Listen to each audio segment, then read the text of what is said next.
Hey everyone, it's Max here with PhysioForge Physical Therapy. This is going to be the talk on why do we promote strength training and high intensity exercise instead of lower intensity, long duration exercise for the purpose of fitness development. If you can hang with me for just a couple of minutes, we'll get that understanding of why fitness is important, how do we quantify and benchmark our fitness, and with that understanding, we'll get a better idea of how do we develop fitness as efficiently as possible. Hopefully, the idea of why fitness is important is not too much of a reach for most folks. But a nice way to think about it is fitness is essentially our work capacity. A fitter person can get more work done in a shorter amount of time than an unfit person. We essentially get more resilient as we become fitter, and that is that talk Darcy throws in there in terms of the sickness and wellness continuum, getting fitter, being a hedge against sickness, disease, and comorbidity. Now, how do we quantify that? It's going to take a quick understanding. Note we're going to use a graph. I'm about to paint my fitness masterpiece like Bob Ross. You ready to have some fun? Let's do it. But we need to understand the energy pathways that fuel the work we do. And that's what this graph is going to show us. Energy pathway 1. This is 100% power output, and this is the phosphocreatine pathway. It's active for about 10 to 60 seconds. Energy pathway number 2, we have fast glycolysis. This gives us access to about 70% total power output, and we can sustain that for a few minutes. And then third energy pathway, aerobic phosphorylation. Big $5 word, paid a bunch of money and got some student loan debt to learn it. Nerd alert!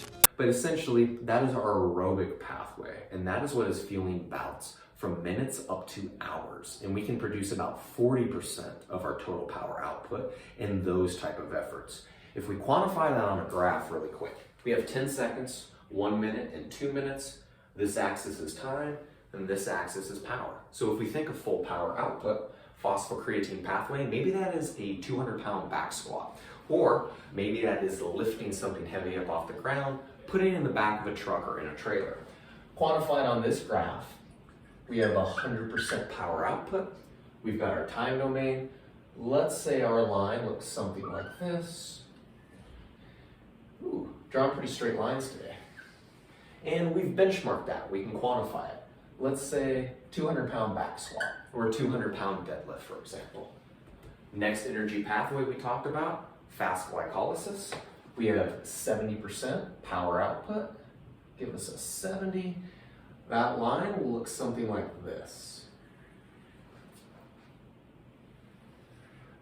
And now maybe this is a 400-meter run. Yeah, I could do my 400-meter run in, 2 minutes, for example. So, 400-meter run. Now, third energy pathway we talked about, we have the oxidative or aerobic pathway, 40% of our true capacity or power output, minutes to hours. So maybe this is running a half marathon, maybe this is loading up a pack and hiking all day long. Lower power, but we can sustain it for a long period of time. Say 40%, give that 40% here, and that line will look something like this. Okay, and then we'll say we benchmarked it. Let's say I ran a half marathon in, an hour and 20 minutes. Cool. We've got that data point. Now, this is where the magic comes in. New marker, please. I wasn't joking about the Bob Ross part of this.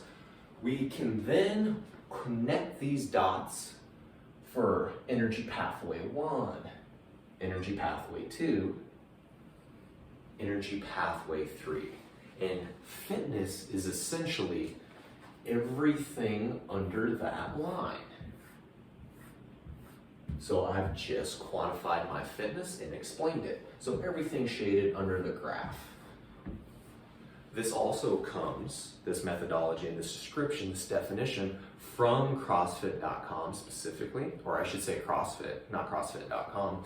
And we're borrowing from that to explain why we program fitness and that influence on the programming we give and promote to all of you. So if I work on informed programming, our programming for a period of time, and I come back and retest these measures. So let's say I come back and now I can squat 230 pounds. That mark is a little bit higher, and maybe my 400-meter run this energy pathway is also developed, I'm more fit. Maybe my 200-meter run is 1 minute and 40 seconds. So that's more power. New line is up here. And maybe my half marathon time improved as well. So data point up here. Beautiful. We connect the lines.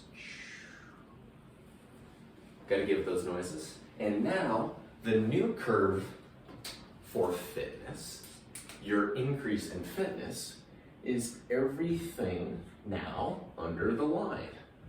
So we can see a quantifiable increase, and because we're playing with more of our fitness development on this end of the graph, we have bigger room for growth than the low power side of the equation, right?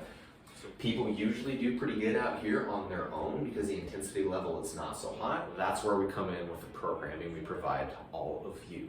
So hopefully that explains fitness and the why behind our strength versus aerobic training. Use that information and keep it in mind next time you're in a workout and it feels like your lungs are bleeding because you're pushing so hard.